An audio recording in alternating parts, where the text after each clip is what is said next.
नमस्ते। आज का हमारा वीडियो व्याकरण का जो पहला आधारभूत पाठ होता है वो समझाने के लिए किसी बच्चे की मम्मा ने फ़ोन किया और मैं उसी को स्पष्ट कर रही हूँ। पहला हमेशा आधारभूत पाठ होता है भाषा क्या है, बोली क्या है, लिपि क्या है और व्याकरण क्या है। जब तक हम इन पहली सीढ़ियों को नहीं जानेंगे तब तक आगे की बात कहना मुश्किल होगा। तो भाषा क्या है? जिस माध्यम से मैं आपसे बात कर रही हूँ, या जिस माध्यम से आप मम्मा से कोई चीज़ मांगते हैं, या जिस माध्यम से आप अपनी शिक्षिका को अपनी समस्या बताते हैं, जिज्ञासाएं पूछते हैं, वही माध्यम भाषा है।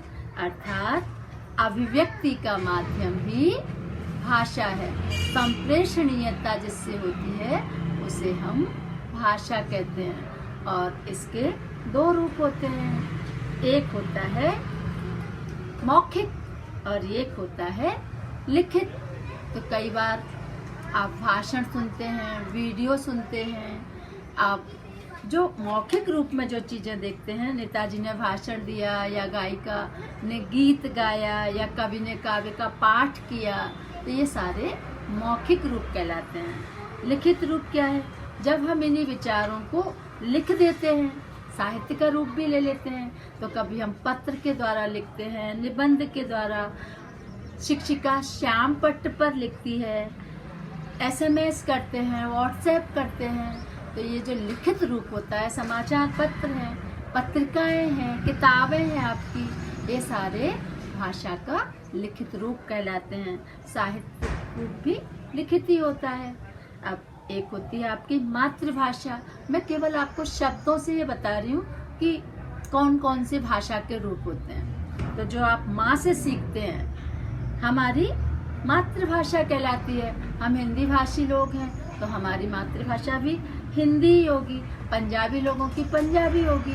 तो इस तरह ये माँ से सीखी हुई या मातृभाषा इसे हम कहते हैं। प्रादेशिक भाषा, प्रदेश विशेष में जो भाषा बोली जाती है उसे हम प्रादेशिक भाषा कहते हैं। जैसे पंजाब में पंजाबी, या राजस्थान में राजस्थानी, या उत्तर प्रदेश में हिंदी। तो ये हमारी प्रादेशिक भाषा कहलाती है। एक होती है राष्ट्रभाषा, इससे परिचित होना बहुत ज़रूरी है।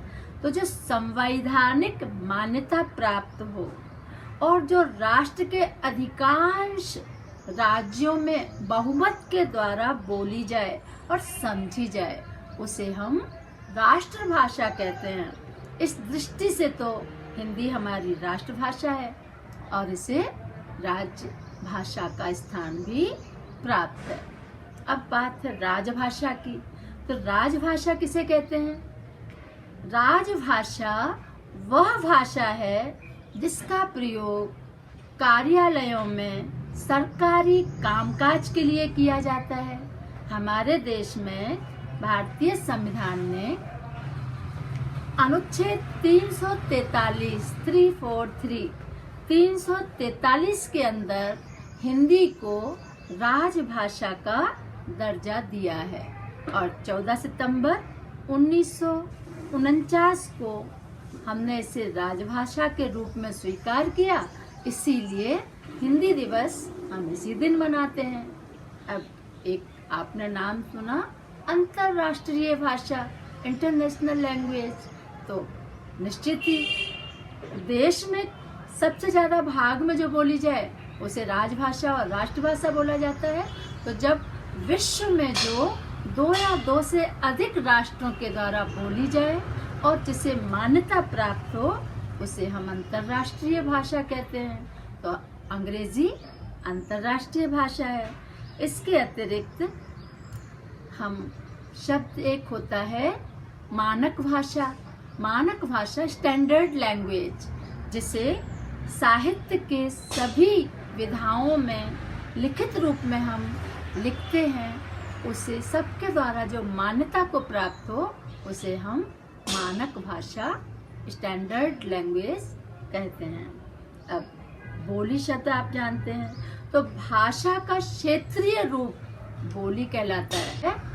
भाषा जहाँ बड़े क्षेत्र में बोली जाती है, वहाँ बोली बहुत छोटे से क्षेत्र में बोली जाती है या क्षेत्र विशेष में बोली जाती है, और इसमें सरकारी कामकाज भी नहीं होते हैं। तो इस तरह बोली का क्षेत्र सीमित होता है और भाषा का क्षेत्र बहुत विस्तृत होता है।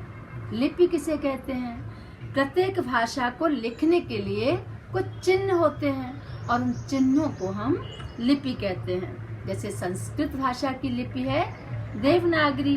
संस्कृत से ही बहुत सारी हमारे देश की भाषाएं निकली, तो उनकी लिपि भी देवनागरी है। मराठी की लिपि देवनागरी है, कोंकणी की लिपि देवनागरी है, नेपाली भाषा की लिपि देवनागरी है, फ्रेंच की लिपि है रोमन, उर्दू की लिपि है फारसी, पंजाबी की लिपि है गुरुमुखी। तो इस तरह तमिल की लिपि है तमिल, मलयालम की मलयालम।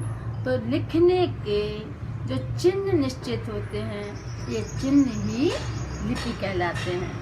और अब बारी है व्याकरण की। आपने भाषा समझा, बोली समझा, लिपि समझा, और अब आप समझ रहे हैं व्याकरण। तो व्याकरण क्या है? वह शास्त्र जो हम किसी भी भाषा के नियम और कायदे बताए, जिससे हमारी भाषा शुद्ध हो जाए। जैसे पुलिसमैन होता है ना, वो डायरेक्शन देता है किस जगह जाना है, जिससे दुर्घटनाएं ना हो। ऐसे ही भाषा में जो व्याकरण है वो पुलिसमैन है। वो दिखाता है हमें कि कैसे लिखना है, कैसे भाषा शुद्ध होगी, लिंग क्या है, कारक क्या है, कर्ता क्या है, कर्म क्या है। तो ये सारी चीज़ों को, वर्ण क्या है, वर्णमाला क्या है, उच्चारण कैसे करना, स्टेप बाय स्टेप, सीढ़ी दर सीढ़ी जो चढ़ाता है, उसे हम व्याकरण कहते हैं। और व्याकरण का जानना जरूरी है। तो अभिव्यक्ति के लिए भाषा का जानना जरूरी है, लिखने के लिए मानक भाषा को जानना जरूरी है, बोलने के लिए हम बोलियों में बोल सकते हैं। अपनी माँ की प्यारी भाषा मातृभाषा कहलाती है। लिखने के जो चिन्ह हैं लिपि कहलाती है।